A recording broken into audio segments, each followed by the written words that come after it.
Shout out to Squarespace for sponsoring this video. Hey guys, Spirit of the Law here. In this Civ overview, we're going to be revisiting the Goths.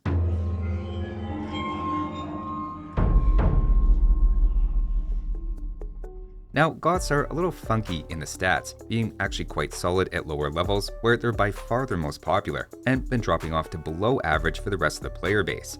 While they've traditionally had the reputation of being a weak early game civ, after some definitive edition changes, that's not exactly true these days. In the last few years, their bonuses have really been pushed toward more aggression on open maps. That's in addition to still retaining, of course, their legendary late game identity, quantitatively easing their way to victory.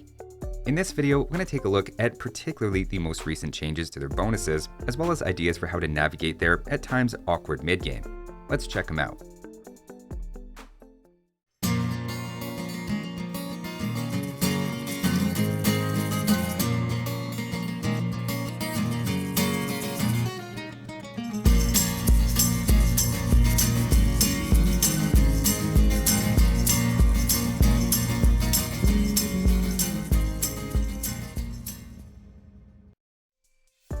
To start off with their team bonus, the Barracks for Goths and their allies all work 20% faster, and remember that applies to both creating units as well as researching techs.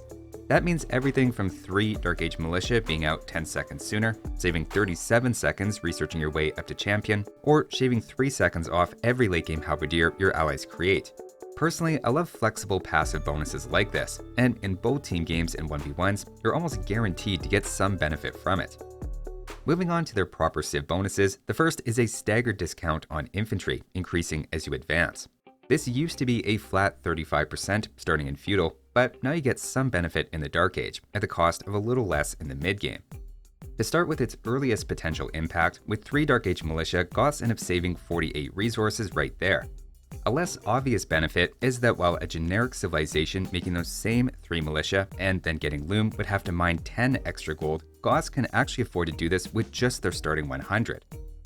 Alternately, you can also play into this by just making an extra 1 or 2 militia, translating into a much scarier men-at-arms rush that can then hold its own against scouts. In Feudal Age, any additional men-at-arms you then add are even cheaper, and don't forget this also applies to any defensive spearmen.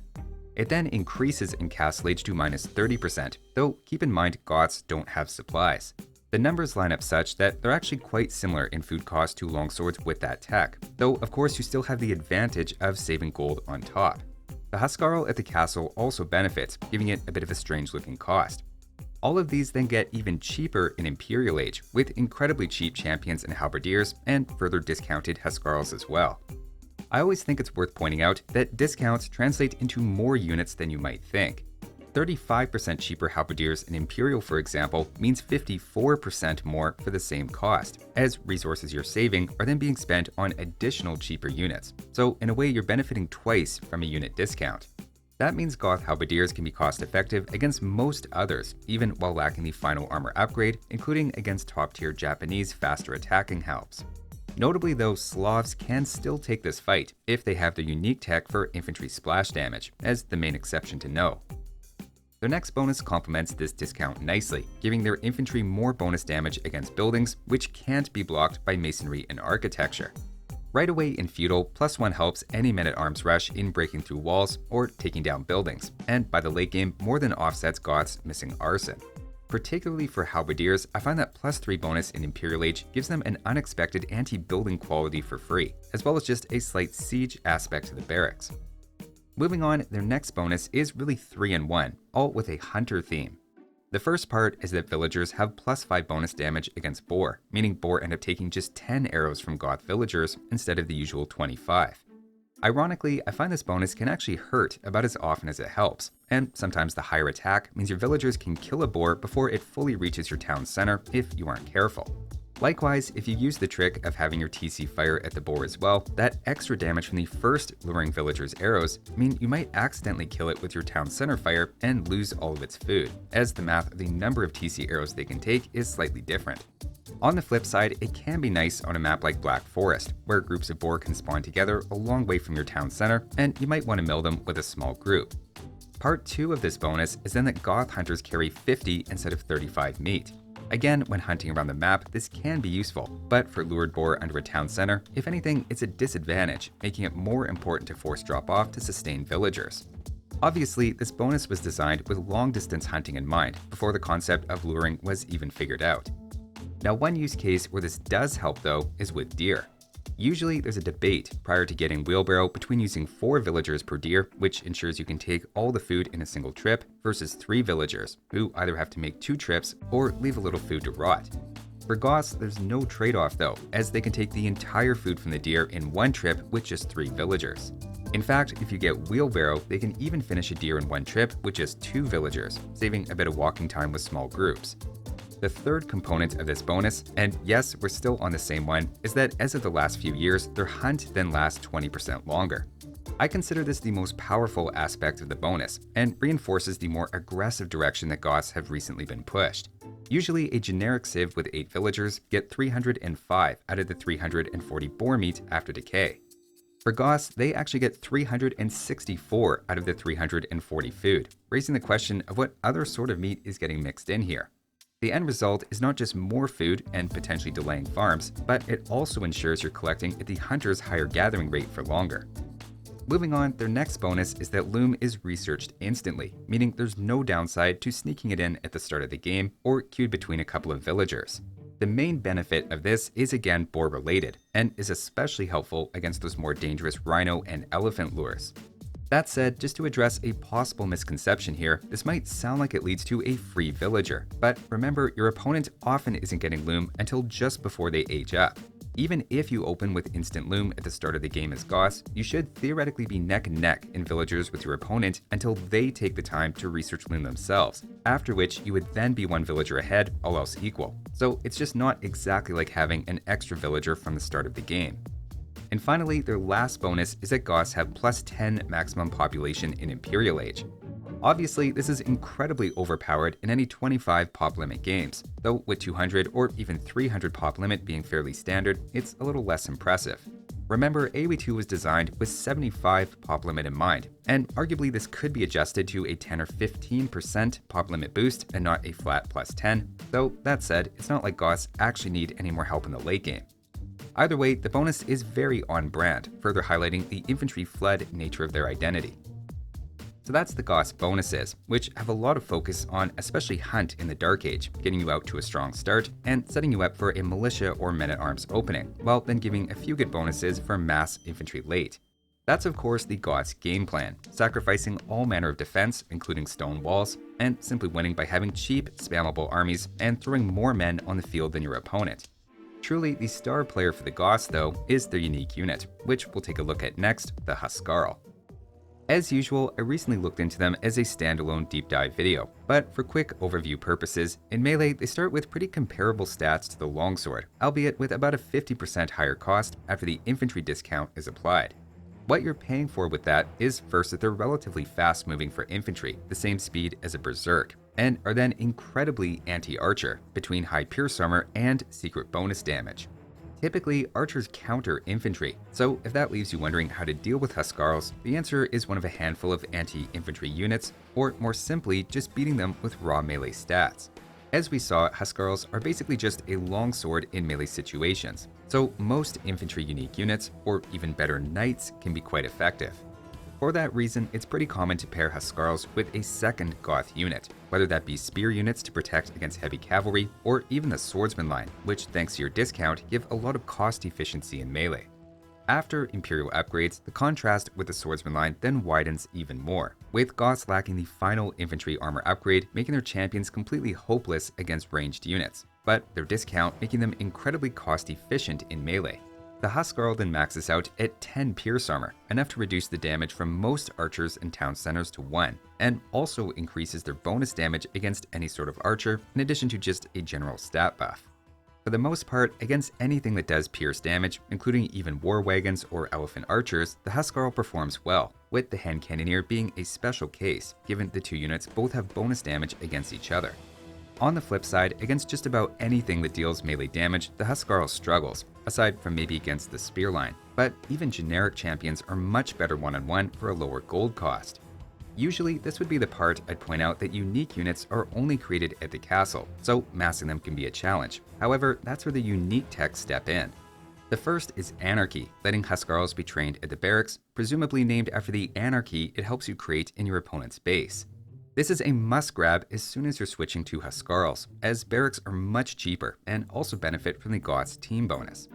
Your second unique tech, Perfusion, then doubles your barracks work rate, which, after stacking with your team bonus and conscription, leads to barracks with over triple the default training speed. That translates into 5 seconds per Huskarl, about 6.5 seconds per champion, and 7 seconds per halberdier, which combine to give you a cheap, quickly produced barracks response to just about any unit you'll run into. As a side note, I also love the name of this tech, Perfusion, which is actually not a historical but a biology term for the flow of the circulatory system and measured as how much volume is being moved. It's an interesting metaphorical name for the flow of units coming out of the Goth barracks and Imperial being sped up by this tech. So that's the Goths castle, and how it completely transforms your barracks, setting you up with one of the most loved and hated late games of any Civ. Between the bonuses in Castle, we get the picture of a solid early and late game plan, but leaves Goths a bit underwhelming in the middle. So now let's talk about what else the tech tree offers you, starting with the archers. In theory, there's nothing wrong with Goth archers in Feudal Age, though down the road you're eventually missing Arbalester and Thumbring. The Hand Cannoneer and Elite Skirmisher are just fine though, and the Hand Cannoneer especially can come in clutch if your Huskarls are getting beaten by infantry. Skirmishers actually combine very nicely with men-at-arms in the early game as well against an archer civ, so it's not uncommon to see in early Goth range, and they have their use cases. Overall though, I'd say it's just a C+. Next up, for infantry, you are lacking the final armor upgrade, playing into that quantity over quality identity. But there's no question whether it's the early militia rush or late game Goth flood, infantry is your most natural choice. While they don't match up very well in the stats against other infantry civs, with Japanese, Armenians, Vikings, and Malians being among their worst 1v1 matchups, I still think Goth infantry is an A+. The Huskarl alone can shut down entire civilizations' game plans, and a combo of barracks units can answer a lot of what you run into, other than maybe gunpowder. Moving on now to cavalry, this is an area that can be overlooked, but is surprisingly decent. While you're lacking the final armor upgrade and paladin, you have several early bonuses which can help a scout rush be above average, and then fully upgraded knights in Castle Age as a follow-up. There's a temptation to rush a castle as quickly as possible and mass Huskarls when playing Goths, but knights give you a strong option in early Castle Age that can catch an opponent off guard. It's a slightly underrated B for the stable in my opinion. Next up, for Siege, again, I'd argue it's a little better than expected for a civ known by reputation exclusively for infantry. The Bombard Cannon is always a great option, even if you're missing Siege Engineers as the most notable gap. If anything, your unique unit and infantry's anti-building bonuses can make Siege feel at times unnecessary, though that said, you have a fair amount of choice if you need it, and I like it enough for another B. Moving on to the Navy, again, it's a pretty good tech tree. Your extra food from Hunt can lead to a competitive uptime, which is always important on water maps, and I'd say it's a B- early on.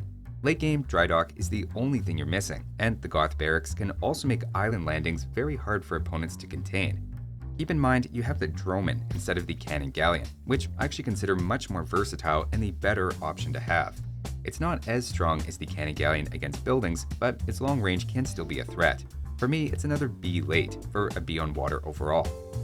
Taking a quick look at the monks, here things fall off quite a bit, missing a few important techs, notably redemption and block printing. There's nothing really incentivizing monk play in general other than to grab relics or convert knights, and here I'd say it's just a C. Next up, for defenses, this is definitely not the Goths' MO. You're one of the only civs lacking stone walls, and even guard towers entirely, so this is a case where the best defense is a good offense.